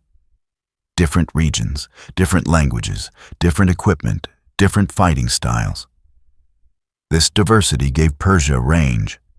Troops suited for deserts, mountains, plains. Specialized units. Skilled sailors from Phoenicia. Egyptians with maritime experience. Horse archers from Central Asia. It was imperial power expressed as military variety. But diversity has a cost. Coordination. In open terrain, Persian commanders could deploy different contingents for different roles and let the empire's variety shine. In a tight choke point, it's harder. Orders have to travel through multiple layers. Units that didn't train together struggle with complex maneuvers. Even simple things, timing, spacing, rotation, become harder when your army is a federation of forces rather than a single homogeneous machine. Against that, the Greeks had an advantage that seems boring until it saves your life. They spoke the same language, fought in similar formations, and could coordinate quickly. Spartans, in particular, had decades of shared training. They could execute tactical adjustments under pressure without confusion. Now, why did Xerxes keep assaulting the pass head-on? From our distance, it seems almost irrational. He could have waited. He could have tried to starve the defenders. He could have moved the fleet to land troops farther south and isolate them. But strategy is not made in a vacuum. Xerxes wasn't only fighting the Greeks. He was fighting perception, his own army's confidence, the loyalty of Greek cities watching, the reputation of empire itself. Bypassing Thermopylae would leave hostile forces at his rear, threatening supply lines and creating a symbol of imperial weakness. The king of kings, unable to clear a road. A long siege would delay the campaign and give the Greeks more time. Time to unify, time to evacuate, time to choose better ground. And perhaps most importantly, Xerxes likely believed that a direct crushing victory would break Greek will. If the hot gates fell quickly, more cities would submit without a fight. Empire wins not only by killing enemies, but by convincing future enemies not to resist. So he tried to crush them, and for 2 days, Thermopylae refused. Now, there's a human detail we rarely hold long enough: the ordinary Persian soldiers. Many were not elite. Many were levies, farmers, craftsmen, men pulled from their homes into a war far from their fields. They marched hundreds of miles. They entered a foreign landscape. They heard stories about Greek warriors and saw the bodies of their own comrades piled in the pass.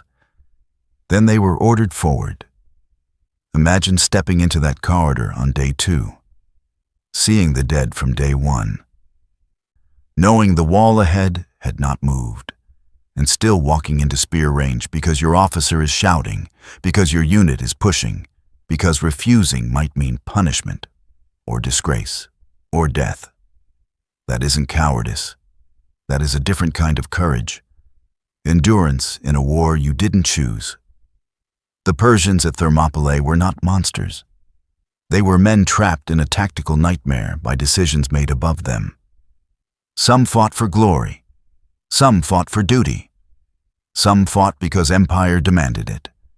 Many died without ever understanding the language of the men who killed them. And that's the deeper truth. Thermopylae was not superior humans versus inferior hordes. It was 2 systems colliding in a place that favored one system dramatically, until betrayal changed the geometry. Persia won the pass not by breaking the Greek line, but by going around it. And that's not an insult to Persia. It's a reminder that in war, tactics and terrain often matter more than raw power. Even empires can be forced to fight small. Even empires can be made to bleed. Thermopylae ended in silence. But almost immediately, it began to speak. Because the strange thing about humans is this: we don't only fight wars with weapons. We fight them with memory. We decide what a battle means after the bodies are gone, and that meaning can outlive every empire on the map. So when the Greek world looked back at the hot gates, it didn't see a tactical defeat. It saw a story strong enough to hold the Greek identity together. Monuments rose at Thermopylae, not grand palaces, not towering statues meant to intimidate. Simple markers, stone, inscription, a kind of stubborn refusal to let the place become ordinary again. The most famous was the stone lion associated with Leonidas, a symbol carved into permanence. The king as guardian, the dead as something more than casualties. And then there was the epitaph. Words so short they feel like a blade. Go tell the Spartans, stranger passing by, that here, obedient to their laws, we lie. That line, attributed to the poet Simonides, is almost shocking in its restraint. It doesn't boast. It doesn't claim victory. It doesn't even say, "We died bravely." It says something colder, and in Spartan terms, something higher. We obeyed. That's how Sparta wanted to be remembered. Not as men who felt fear and overcame it, but as men who placed law above life. The epitaph transforms defeat into duty fulfilled. It turns death into proof of identity. And once you carve an identity into stone, it stops belonging only to the dead. It belongs to the living who repeat it. Other inscriptions honored other Greeks who fought there. Peloponnesians, allies, the men who didn't get a Hollywood number but still got the same ending. The Thespians received memorial recognition too. A rare mercy of history acknowledging that courage wasn't owned by Sparta alone. But even in commemoration, you can see the machinery of myth at work. Because myth prefers a single face, a single number, a single city that can be turned into a symbol. So over time, the legend tightened around the 300, even though the story was always wider. Thousands fought. Hundreds chose to stay. Slaves died unnamed, yet the symbols simplified, because symbols are easier to carry than complexity. And then came the storyteller, who did more than anyone to make Thermopylae immortal. Herodotus. He wrote within living memory of the Persian wars, collecting accounts, hearing stories, shaping them into narrative. Herodotus wasn't a modern historian with footnotes and archives. He was a man building history out of testimony, rumor, travel, interpretation, which means he gave us priceless detail, and also helped build the myth. Through Herodotus, Thermopylae became a stage where Greek values could speak in dialogue. Spartans combing their hair, Xerxes sending demands, Leonidas replying with defiance. A Greek exile explaining that Spartans feared their law more than Persian soldiers feared their king. Are all these scenes perfectly accurate? Maybe not. But they are emotionally accurate to what Greeks wanted Thermopylae to represent: freedom, discipline, refusal, and the belief that some things are worth dying for. And once that story existed, it spread the way fire spreads. Through poetry at symposia, through recitation at festivals, through parents teaching sons what courage should look like, through political orators invoking Thermopylae when trying to rally cities against new threats. Remember the hot gates, they would say. Not as a military lesson, but as a moral demand. Thermopylae became proof that Greeks, when united, when disciplined, when fighting on their own terms, could wound the greatest power on earth. It became a cultural weapon, and like all cultural weapons, it cut both ways. On one side, it inspired resistance. It gave courage to later generations.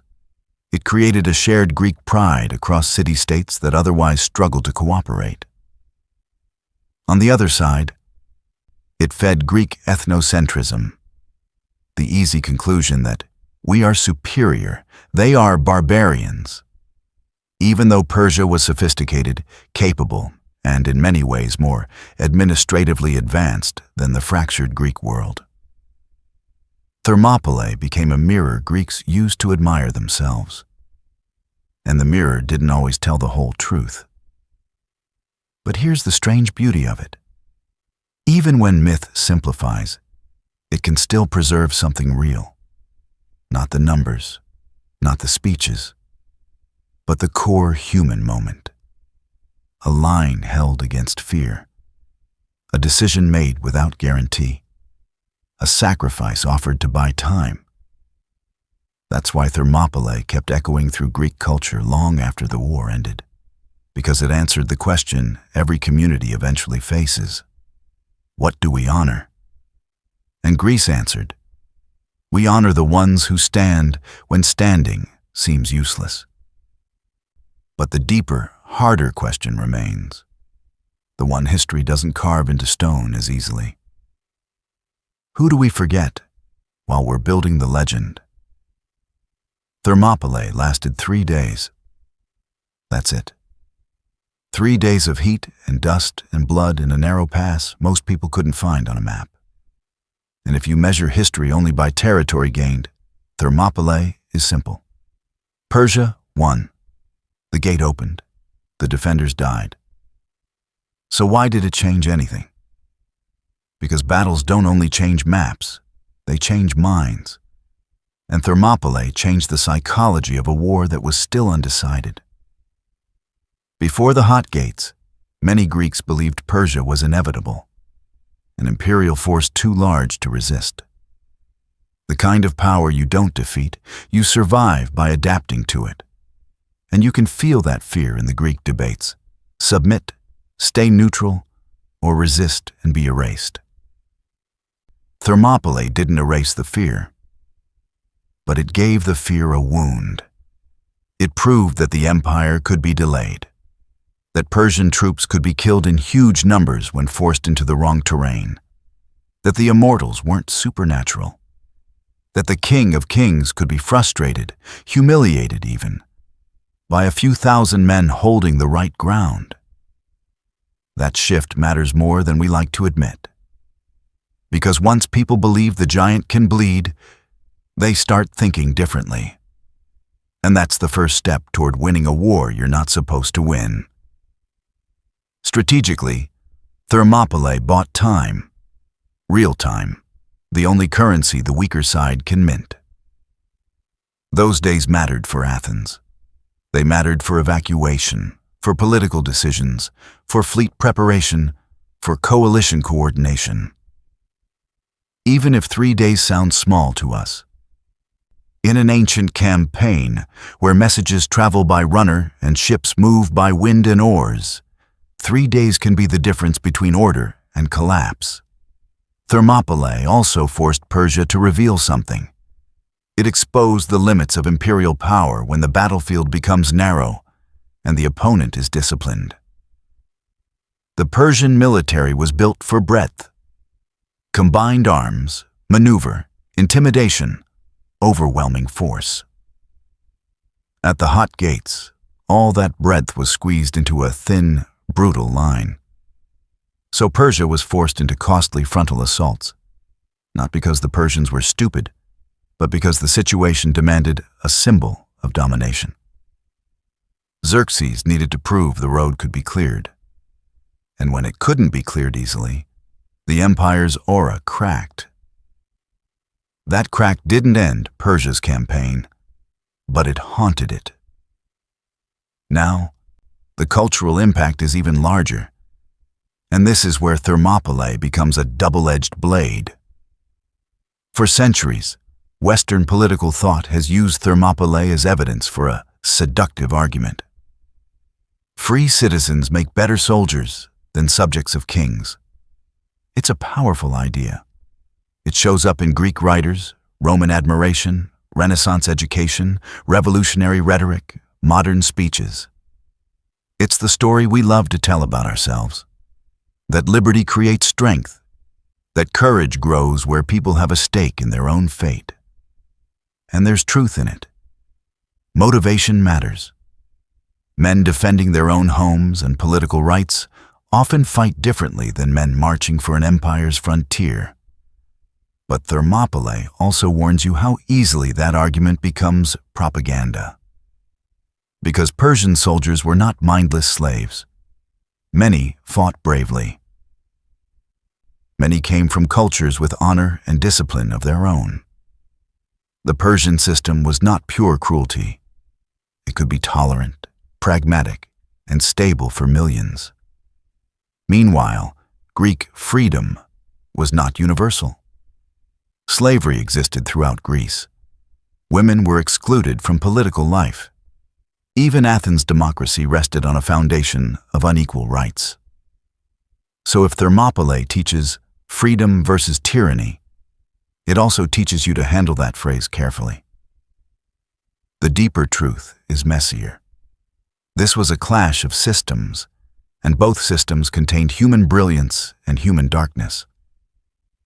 Then there's the military lesson that Thermopylae stamped into the mind of future commanders. Terrain is a weapon. A small force can neutralize a larger one if it chooses the ground wisely and maintains discipline. Thermopylae became a case study in defensive warfare for centuries, a reminder that numbers do not automatically equal victory. But again, there's a danger, because Thermopylae also birthed the romantic idea of the last stand. The noble refusal to retreat, the belief that dying gloriously is always better than living strategically. That idea can inspire, and it can destroy. There are moments where a last stand buys time and saves others. Thermopylae is one of them. But there are also moments where leaders chase Thermopylae because they want legend more than they want victory. History is full of commanders who chose death because it sounded heroic, not because it made sense. So Thermopylae becomes a warning disguised as a beacon. Honor is real. Courage is real. Sacrifice can matter. But don't confuse sacrifice with strategy. Thermopylae mattered because it fit into a larger plan, because others survived to fight Salamis and Plataea. If everyone had died at the gate, the story would be beautiful, and Greece would have fallen anyway. That's the paradox at the heart of the hot gates. Thermopylae is not a story that glorifies death. It's a story that explains why death was chosen, and why, in that specific moment, it changed what came next. The past didn't save Greece on its own, but it made Greece believe it could still be saved. And sometimes belief is the first supply line you have to protect. Thermopylae didn't die in 480 BCE. It just changed uniforms. Because once a story becomes useful, it becomes immortal. It gets borrowed, repainted, and re-aimed at new enemies. It stops belonging to the people who lived it, and starts belonging to anyone who needs its meaning. The Romans inherited Thermopylae almost like they inherited Greece itself. As Rome absorbed Greek culture, Greek history became part of Roman education. Writers and orators referenced Leonidas when they spoke about courage and duty. Romans admired Spartan discipline the way later armies would admire Roman discipline. Because every military tradition loves to find a mirror that reflects its best self. Thermopylae became a classroom example of virtue. Stand firm, obey the law, die with honor if necessary. And when the Roman world transformed, when Christianity spread and the empire eventually fractured, the story didn't vanish. It traveled through manuscripts, copied by hands in monasteries, carried forward in the long, quiet years when books were more fragile than armies. In medieval Europe, Thermopylae could be reinterpreted as something else, a kind of martyrdom, men choosing death for what they believed. The political context changed completely, but the emotional skeleton remained: sacrifice, faith, endurance. Then the Renaissance reopened the classical world like a sealed door. Scholars translated and debated ancient texts. Educated elites returned to Herodotus and Plutarch. Thermopylae became part of what it meant to be cultured, a reference every educated person was expected to understand. Artists painted it, poets echoed it, statesmen learned it. But the story really caught fire again when Europe entered the age of revolutions. Because revolutions don't just need weapons, they need myths. In the 18th and 19th centuries, Thermopylae became political fuel.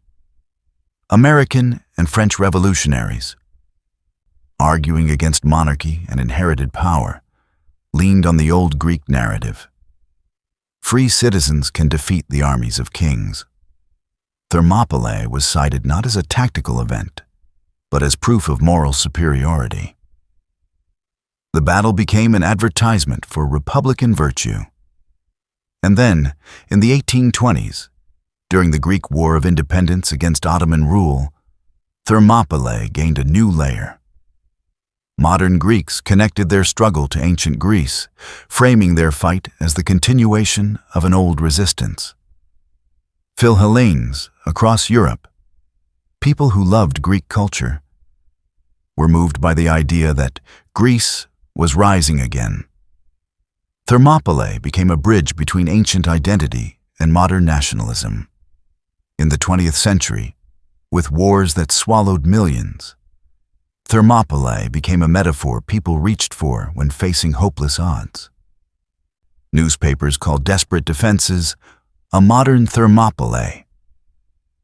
Military leaders invoked it to frame sacrifice as meaningful. Sometimes the comparisons were sincere. Sometimes they were propaganda. Because propaganda loves Thermopylae. It turns loss into glory. It turns death into justification.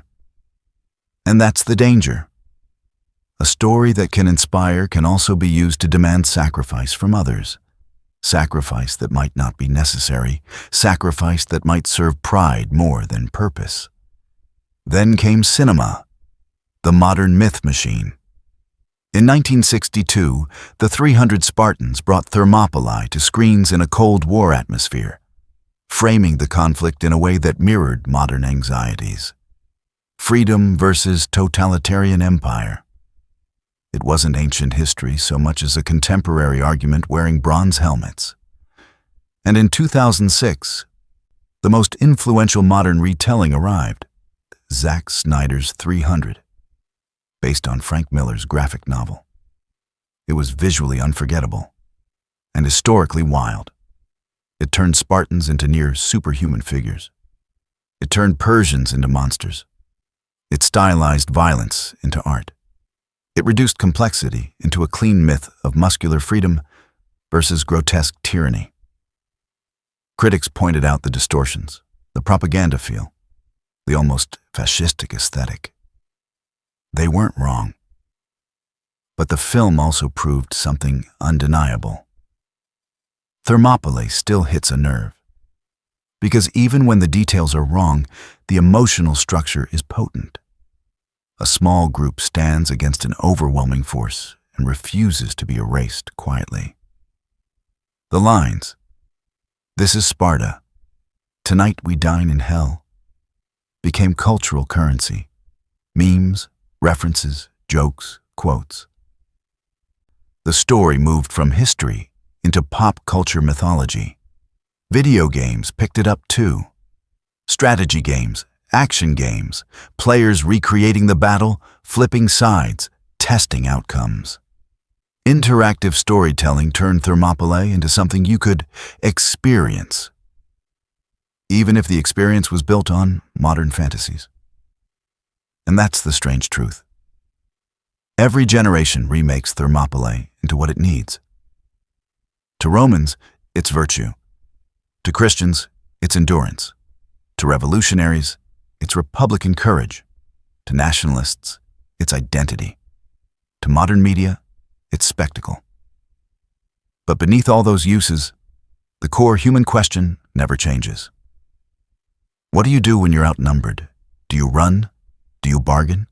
Do you stand? And if you stand, what are you standing for? That's why the hot gates won't stay quiet. Because sooner or later, every society and every person faces a moment that feels like a narrow pass, a place where choices compress, where you can't take every path, where the cost of survival and the cost of honor collide. Thermopylae survives because it gives us a language for that moment. But the final responsibility is ours, to let the story inspire us without letting it lie to us, to honor courage without worshiping death, to remember the 300 without forgetting the others who died beside them. And that brings us to the last question, the one Thermopylae leaves hanging in the air like smoke. What do we owe the dead? Not just applause, not just legend, but accuracy. So where does that leave us? Somewhere between legend and truth, exactly where history usually lives. Because the story you grew up hearing is not wrong. It's just incomplete. A small force really did hold a narrow pass for 3 days against a vastly larger army. Men really did choose to stand when retreat was possible. They really did fight with discipline so intense it shocked an empire. And that stand really did buy time. Time that mattered for Salamis, time that mattered for Plataea, time that mattered for the survival of Greek independence.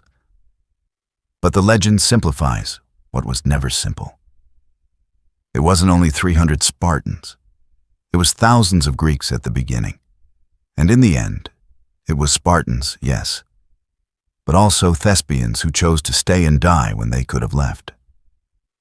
It was also men from other cities whose names don't show up in movie scripts.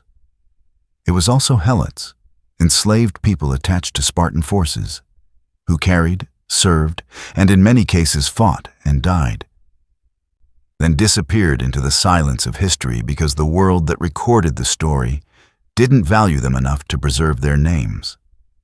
And it wasn't millions of Persians. The Persian force was enormous by ancient standards, but it was also real. Men who ate, bled, feared, and marched far from home under orders they didn't write. They were not monsters. They were soldiers of an empire that was sophisticated, disciplined, and, depending on where you stood, sometimes even stable and tolerant. Thermopylae wasn't a children's story of angels versus demons. It was a collision of human systems, a fractured world of city-states protecting independence, versus a unified imperial machine expanding its frontier. And the battle turned, not because Persia finally got brave, but because a single human action changed the geometry. Betrayal. A mountain path. A back door opened at night. That's what makes Thermopylae unsettling. It reminds you that history doesn't always pivot on the strongest army. Sometimes it pivots on a local guide, a whispered deal, a shortcut through the dark. And yet, despite all that complexity, something essential survives every retelling. Courage. Not cinematic courage, real courage. The kind that tastes like dust and fear and sweat. The kind that doesn't feel like a speech. The kind that's quiet and stubborn and sometimes tragic. Thermopylae asks a question that keeps returning across centuries because it's bigger than Greece and Persia. What is worth paying for when you cannot win? Because Leonidas and the men who stayed didn't stay because they believed they would conquer Xerxes in that pass. They stayed because they believed time itself was worth their lives. They stayed because they believed their deaths could create a future they wouldn't get to live in. That's a brutal bargain. But it's also a human one.